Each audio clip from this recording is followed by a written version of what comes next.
Okay, and I think we are live. Sorry if that took 20 seconds to actually start streaming. But here we are. Okay, awesome. I think we are live, y'all. Welcome. While everybody is getting here and tuning in, as always, I'm going to spend the first 30 seconds of this announcing to the world that we are live and trying to grab the link to share it with everybody. So bear with me while I do that.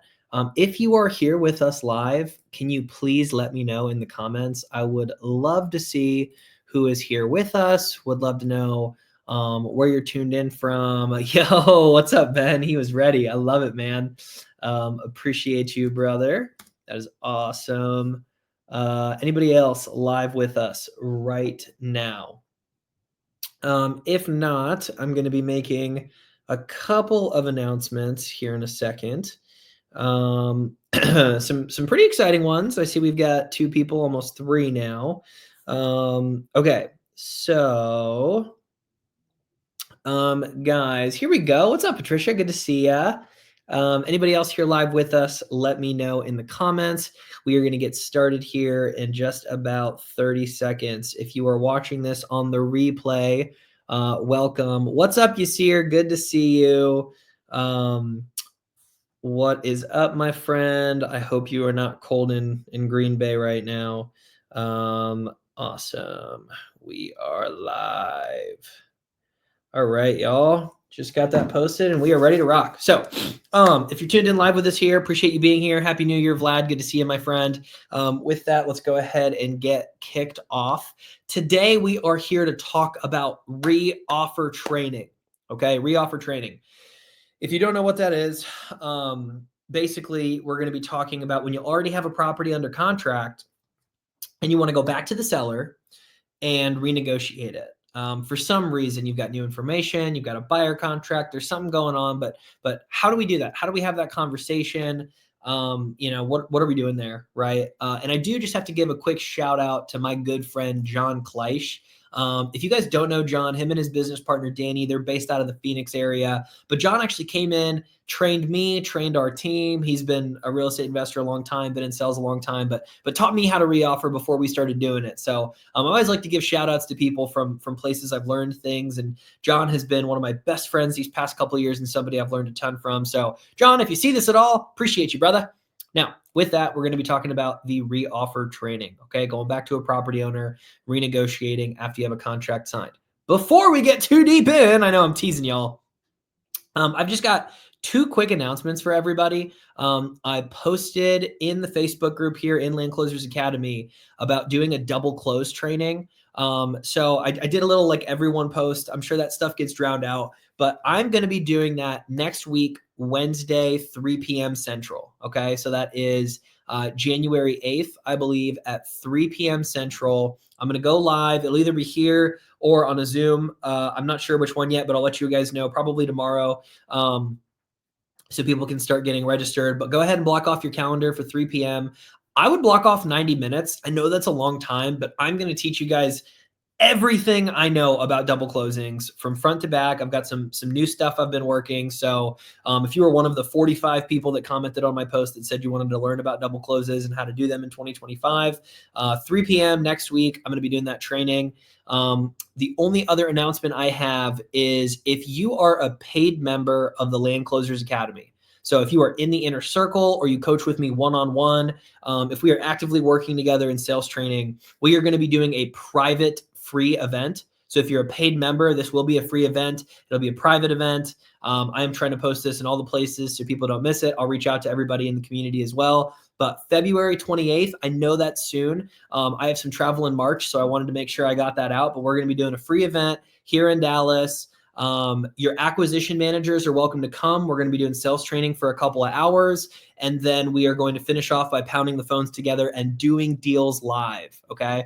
If that's something that's interesting to you and you are not a paid Inner Circle member, you're welcome to leave a comment or DM me and ask. And I think we're going to do like 5 spots for people in their AMs that are not in the community. But we're going to mostly keep it to people that are paid members in the community. So with that, now I'll actually get kicked off. Gosh, guys, I have not plugged in my standing desk. I rearranged my office and I'm like messed up because it's not plugged in. Okay, with that, Let's go. So we're going to talk reoffers. This will be a quicker training, probably about 20 minutes. So stay tuned. It'll be pretty quick.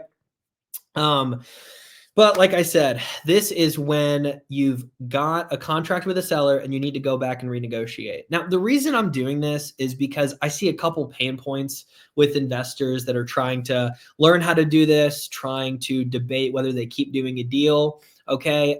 Typically, when I see this is if somebody's got a property under contract and then after you comp it, you realize it's worth a little bit less. Let's say you locked it up for 45, right? You comp it and you realize it's worth 80. Now you're asking yourself the question, man, I've already got it under contract. Do I just go ahead and buy it at 45? Like, what do I do here, right? This is a great time to reoffer, okay?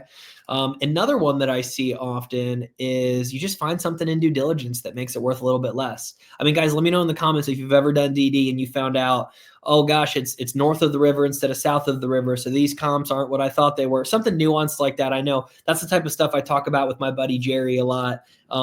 And Kieran said, such an easy win to retrade deals when you already learn new stuff about the property. It's true. It's so true. And you're literally just walking into margin, okay? And then the last one is you're double closing the property, and you get an offer on it, and it just doesn't make sense with your margins. We've got a deal we're actively doing that looks just like that. We locked it up at 150. We thought it was worth closer to 200. We realized it's probably worth closer to 130 to 140. We got an offer at 120, so we went back to the seller and said, hey, we could do 110.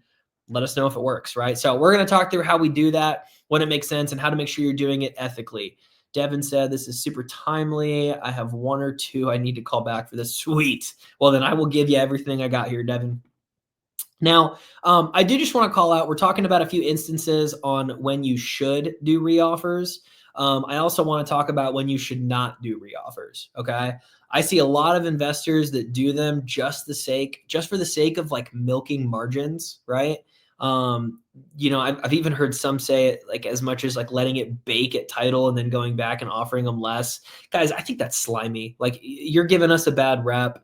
You don't want to be an investor that locks something up with no intention of doing anything with it at that price, whether it's finding a buyer or buying it at that price. If you know you're not going to do it at that price, don't lock it up there. Okay. It doesn't feel right. The second one is, guys, you should not just cancel deals because you no longer found out what it was. Okay. So I would avoid, I see a lot of folks that are like, oh man, I locked it up at 45. Turns out it's only worth 60.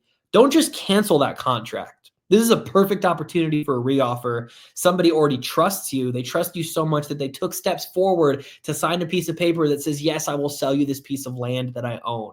Okay. That is an important thing. So don't just go ahead and cancel that contract.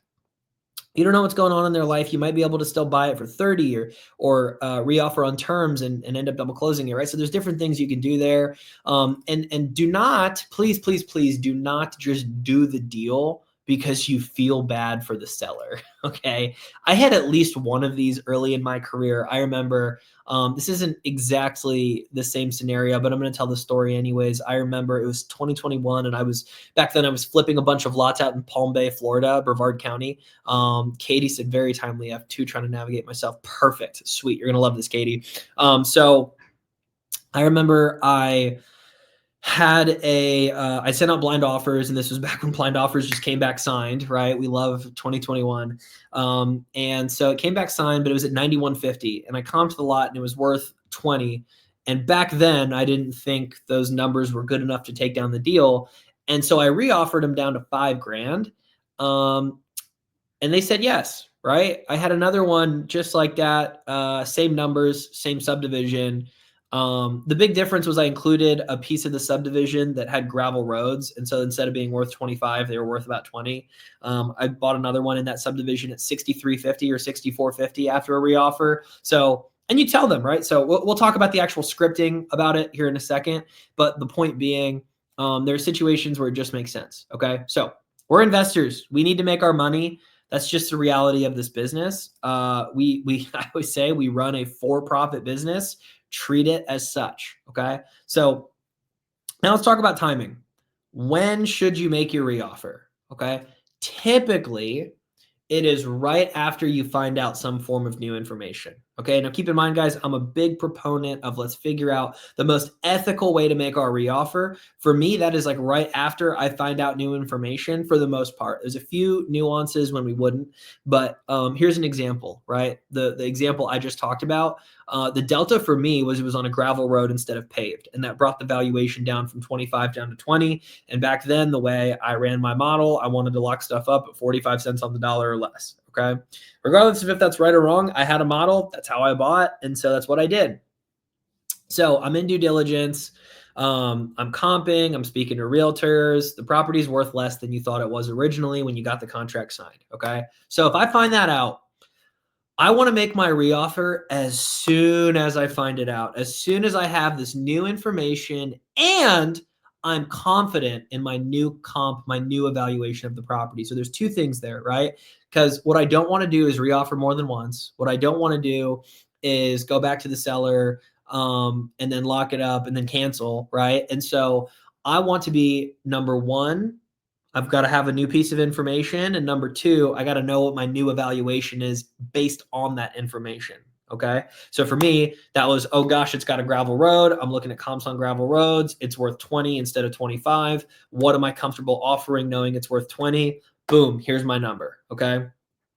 So in 2024, I meant to pull the numbers before I did this training, and I honestly forgot. Ben, I think we've done at least 3 successful reoffers this year, maybe more. I don't know. I can think of multiple times, though, that we've reoffered successfully, and it's definitely made us extra 5 figures this year. So it's a small tactic, but if you can add margin to your bottom line, it all goes straight to your bottom line, right? Straight to your bottom line. This is straight profit when you do it ethically and well, okay? All right, so now I get it. Let's start talking scripting. Okay, so you're going to be asking me, Ajay, how do I do this? How do I actually have this conversation with the seller? Okay, let's script it out. So I'm going to call the seller. Ring, ring. Hey, Katie, it's Ajay. Katie's like, "What's up, Ajay? How you doing?" I say, "Great." We have small talk about holidays, chat, or whatever, right? So then I start the conversation. I'm just going to say, "Hey, Katie, I'm going to be honest. I've got bad news." And then you pause and you wait for them to talk first. And that pause is just like a pause when you price drop, right? When I teach the price drop, you say the number and then you shut up. It's the same thing here with the reoffer when you're starting, right? With, hey, I've got bad news. And now they've got every scenario going through their head, right?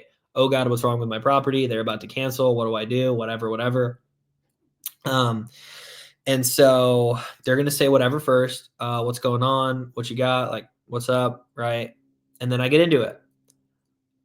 Now, this is where I insert the new piece of information. Hey, I was doing due diligence on the property, and I actually found out there's an oil pipeline underneath it. And so because of that, I'm going to need a $25,000 price reduction. Just like that, okay? So guys, this is really simple. I start with I have bad news. They ask me what, and then I dive into my reasoning first, and then the price reduction I need, okay? Now, we do not keep selling after we make that pitch of the reduction, all right? So, hey, keep in mind there's no closing costs. This is net to you, blah, blah, blah, right? We don't keep selling. The only thing we might reaffirm is we can close in a week. We might add that timeline so the money feels real. But I don't keep selling after that, okay? Now, one of 3 scenarios is going to happen after. I guess you could say one of 4, but let's play it out with one of 3, okay? Number 1 is they say yes. Like, okay, got it. Great. Now we're going to get an addendum signed like that. I held off on my snap and it just looks like I'm flipping off the camera. Apologies. I was just snapping and was using it for effect. But my point being, they're either going to say yes. Okay. They're going to say, yeah, go ahead. Boom, get the contract signed. They're going to hit me with an objection, right? I need to talk to my wife, my husband, think about it, tooth fairy, whatever. Okay. Which is a maybe. Or we're going to negotiate, right? And they're like, 25,000 is too much. We can't do that. And now we open up negotiation. I'll be like, look, I'm thinking with this new pipeline, like that's really the most we can offer. What would you be willing to do? Right. And then we're just going to see if we can get to a number that makes sense. Okay. I guess I said 3. The 4th one then would be they tell us no, right? So flat out, no, that's not going to happen. No, thanks. Now here's the thing. Some of you are saying, well, Ajay, I might, be able to salvage the deal, or it's gray, or it's on the border. I don't want to lose it altogether. So many investors don't do this because of fear of loss. And again, my buddy John Kleisch has told us he's done this over 200 times, both on houses and land, and he's never had a seller back out of a deal entirely because of a reoffer. So if they tell you no, right, at the end of that, you're going to say something to the effect of, okay, I understand. Let me chat with the team. And if you can still do the deal, you text them a little bit later. Hey, it sounds like we can still move forward. Everything else should be on track, whatever, right? But he's never lost a deal this way. We've never lost a deal this way. We've had to cancel deals after people tell us no, but that's on our terms, right? I'm doing deals based on my criteria, not on theirs. But it's quite literally that simple, guys. I call them up. I tell them I have bad news. They get scared and say what? I use tonality and they're right. Hey, I've got bad news, right? Boom. They say something. And then I come in and say, hey, I just found out XYZ. And because of that, we're going to need an X price reduction. And they're either going to say yes, no, negotiate, or hit you with an objection. Okay. And then from there, we're going to see what happens. So here's the thing, guys, like a few things to note. Okay. What if they say no? It's like the biggest one. So what? You're in the exact same situation you were before, right? So just like how we say we always make the offer regardless of asking price, we're in the same situation regardless of if they say yes or no. If you're afraid of them backing out, we've never had it happen. John's never had it happen. Doesn't really happen. Again, we've already built up trust. They signed a contract, right?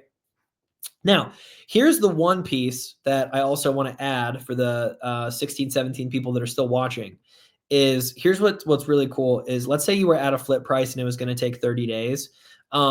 Keep in mind in all real estate deals, there are more or less 3 things you can negotiate on. In land, it's really 2, okay? So you have price, you have terms, and then you have access. Access doesn't really affect us because it's land, so it's not like people live on the property typically. But the first 2 really matter, price and terms, okay? So if I can't get a better price, well, what if I can work out different terms? Here's 2 examples, okay? The first one is time, right? Maybe instead I say, hey, Ben, okay, well, since we can't do that, price, can I ask, are you in a rush to sell the property? No, I'm not in a rush. Boom, double close pitch, just like we do in a regular conversation. Be like, look, I might still be able to do this, but I'm going to need to leverage a couple marketing platforms and shop it around to a couple of buying partners. I think I can still get this done. I'm just not going to be the sole buyer on this. So would you be willing to give me 120 days to wrap this up? We're already 15 days into the contract. So, maybe minus 15 is 105, whatever that is from now, right? Since you're not in a rush, this might be a good fit for us to get this deal done, right? Again, worst they say is no, you might as well go for the pitch. And again, we have, if you're still watching, we have a big double close training happening next Wednesday at 3 p.m. Central. So 90 minutes, block it off in your calendar. I'm going to talk about everything I've learned doing double closes. Okay. Sweet. So that's piece number 1 there.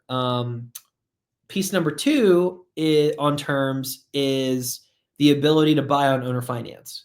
So I know some investors that have done this really well. With full disclosure, I've actually never bought a deal on owner finance. We sold a couple on owner finance, and then we typically sell the note, but we have never bought this way. I know some really smart people that have, though. John Jasniak is kind of the king of this. I know Travis King has done this a ton. So there's smart people that are buying on owner finance, but it allows you to take title to the property with a lower capital commitment.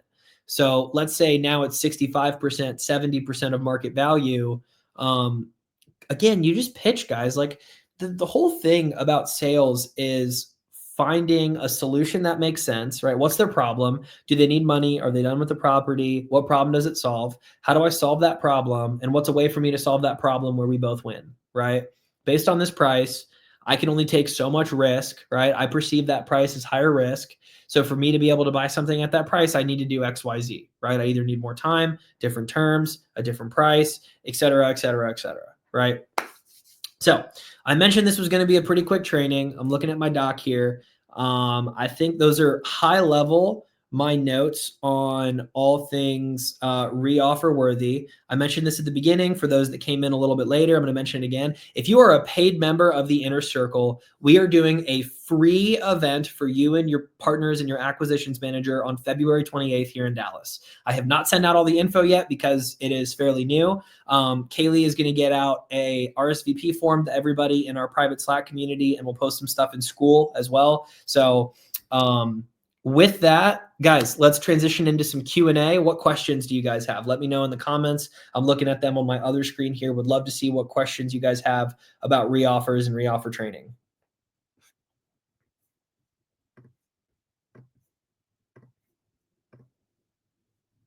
All right. I'm not seeing any questions over here. Is anybody? Oh, here we go. Roman just had a seller with a 12 to 15K spread who wanted 30 to 40-day close. I don't know if that's a question. Is is there a buy price, sell price on that? I either need some more context, Roman. Is this about reoffers or just in general? I mean, I believe they wanted a 30 to 40-day close. If you're telling me all you have is a 12 to 15K spread on a deal that's definitely a double closing, I would tell you that's a bad deal. If it's like worth 125 or something, you're probably not going to make money on that, unfortunately, especially if you have a buyer's agent fee, title fees, et cetera, with 30 to 40 days. So I would definitely need more time for that. Check out the script in the free school. There's a ton of resources in there on how to go to a successful double close pitch. Again, I am also doing a webinar next week on double closing.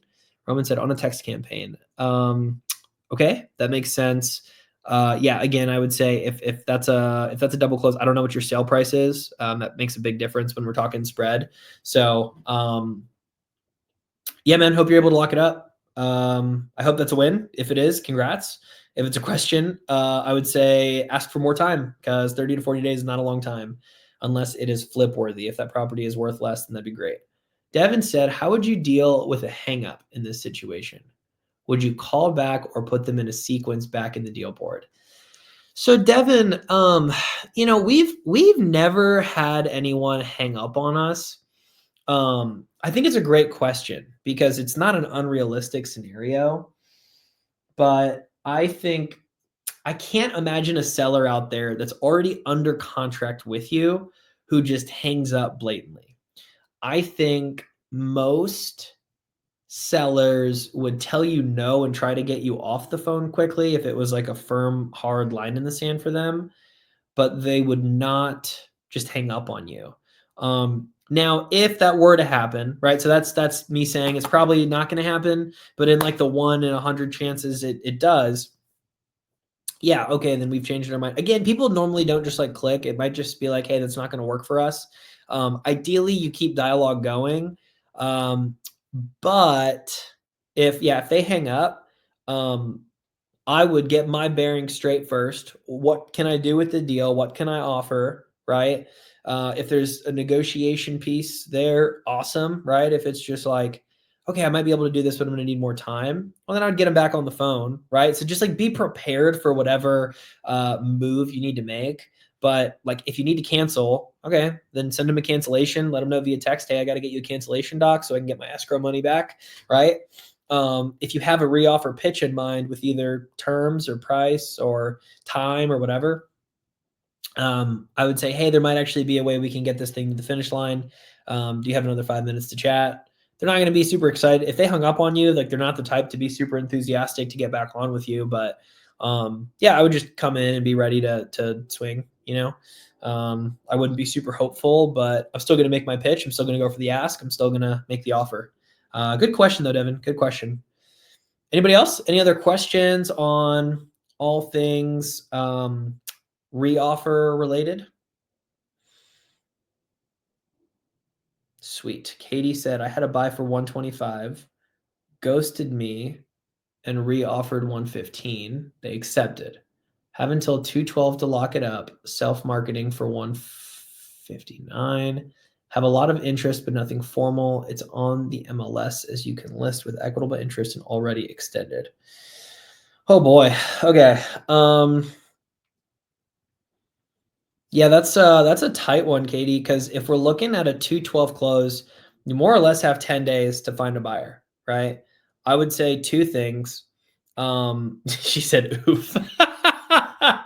I'm sorry.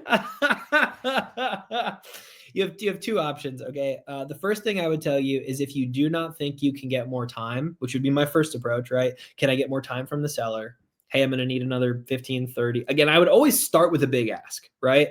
Hey, I'm actually going to need another 45 days, right? Remind me, are you in a rush to sell the property? If not, I'm going to need another 45 days. If they tell you no, like, okay, would you be willing to give me any more time just to make sure I can get XYZ together? Maybe they say yes, maybe they say no. But if you start at 40, you can go lower, or 45, you can go lower. If you start at 15, then you need another 15. Again, I don't like multiple reoffer asks. Option two is I would tell you definitely drop your price. So drop your price. If you're at 159, you'd rather make 10 grand than zero, right? So right now we've got 45K in spread. So I would drop the price kind of aggressively, maybe a 10 grand price reduction today and then another five next week. Like you need an offer basically in the next 10 days so that your buyer's got 30 days to close. And that's assuming they're a cash buyer. If you've got somebody on financing and they need a survey and the bank approval, 30 days can be kind of tight for them. Now, you've got a strong offer in hand. So it's always easier to go back to, oh, guys, I didn't talk about this. Okay, so the 16 of you that are still on here, quick thing on reoffers. I go back and renegotiate price on double closings the strongest when I have an offer in hand. Okay.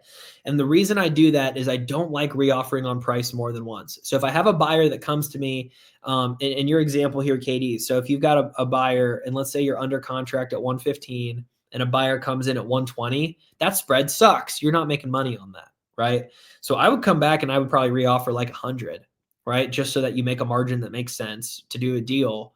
And more or less you tell them why, hey, the market out here wasn't what I thought it was, right? Hey, like I want you to know we're still moving forward with the property, but unfortunately, like the market's just a little bit different than when you had originally done analysis, something like that, right? If you have other reasoning, anything else you found in due diligence, a little bit stronger. But we've quoted the market before, we've quoted demand before, we've quoted areas before. A lot of times people just need some sort of reasoning, and because of that, I'm going to need a $15,000 price reduction. Boom. But I would only renegotiate on price either down to a flip price, right? So if it's 159, maybe down to 75, 80, which is pretty aggressive. Or after I have an offer in hand to still make a double close margin, or you just ask for more time. If you're getting good interest, maybe you just get some more time. So a few different levers you can pull there, but really good question there. I know that's tough, but I would encourage you to do some price drops to try to get a buyer on the hook. And if you're self-marketing it, like get people on the dirt. That's the thing about dispoing properties is people need to go see the property so they feel an emotional attachment to it. So they buy that sucker. All right. Sweet. Okay. We're about at the 30-minute mark. So guys, I try to do like a quick training and then like a long training. I'll tell you a couple things that are coming. Like I said, we're doing a long double close training next week. I don't know the timing of this yet, but I'm putting together some acquisitions manager hiring training. I've had a lot of people reach out to me about this lately. I've noticed it's a consistent problem in the academy. So I don't know the timing on this yet, but I'm going to try bringing together some of the smartest people I know about hiring, managing, training, and retaining talent in the space, specifically around acquisition managers, and see if we can learn from 3, 4, 5, some of the best in the industry. So that stuff's coming here soon. If you have other topics for lives you really want to see here, let me know in the comments, DM me. Like I want to know what people are struggling with and what I can help with, especially on the front of scaling acquisitions, right? That's my bread and butter. I love closing deals. I love other people closing my deals. I love all things closing. So yeah, guys, holler at me. Looking forward to 2025. Happy New Year, everybody. And hope everybody has a great week. Let's crush. See you next Wednesday. Thanks, everyone.